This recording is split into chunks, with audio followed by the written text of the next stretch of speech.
Sabe aquela história que começa como um romance super intenso, mas que num piscar de olhos vira um suspense psicológico de arrepiar? Pois é, hoje a gente vai desvendar o mistério de Layla. E tudo começa com essa dedicatória aí. Uma brincadeira que a Layla fez pro namorado dela, o Lid. Parece fofo, né? Divertido, até romântico. Só que essa frase acaba se tornando uma premonição bem sinistra do que estava por vir. E essa é a pergunta que vira a chave de tudo. De repente a história dá um salto daquele passado bonitinho para um presente que é tipo sombrio, confuso, e a gente cai de paraquedas bem no meio do caos. E é com essa confissão, que é um baita choque, que a gente conhece o nosso narrador, o Leeds. Ele está numa situação completamente desesperadora e a mulher que ele ama, sim, a mesma da dedicatória, está amarrada no andar de cima. A pergunta que fica é: como é que eles foram parar nisso? Vamos imaginar a cena. O Leeds Gabriel tá lá, sentado numa mesa com um detetive.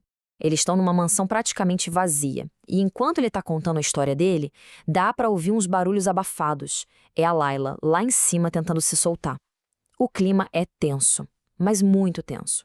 É basicamente assim que a gente vai entender o que está acontecendo. O detetive liga um gravador e o Leeds começa a voltar no tempo, a rebobinar a fita da própria memória, levando a gente junto, lá pro comecinho, pro dia em que tudo parecia simplesmente perfeito. Então essa viagem no tempo leva a gente para uma pousada.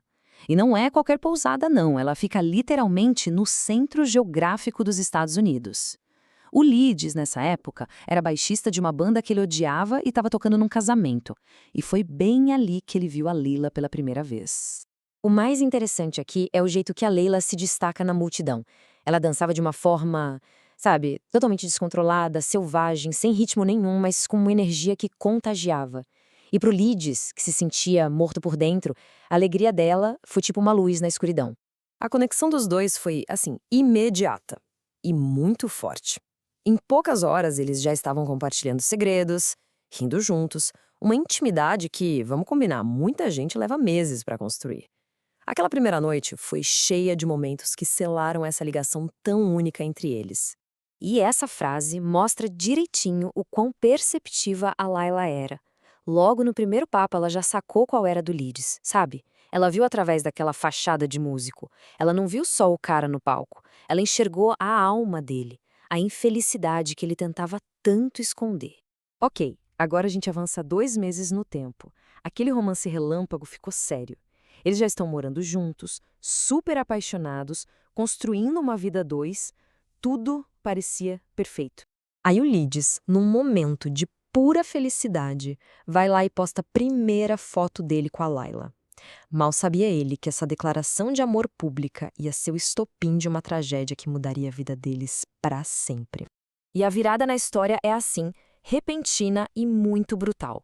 A ex-namorada, completamente cega de ciúme, invade a casa deles e atira nos dois, deixando para trás um rastro de sangue e destruição. Aquele sonho que eles estavam vivendo virou, da noite pro dia, um pesadelo. Olha, os dois sobrevivem ao ataque, mas as cicatrizes, essas vão muito além do corpo, especialmente para Layla. A mudança na Layla é gritante.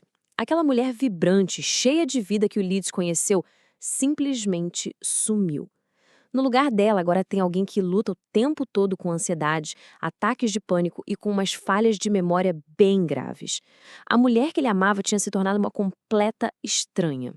Então, numa tentativa desesperada de salvar o relacionamento, de se reconectar com ela, o Leeds tem uma ideia. Ele aposta todas as fichas em voltar para o único lugar onde tudo foi perfeito, a tal pousada onde eles se conheceram.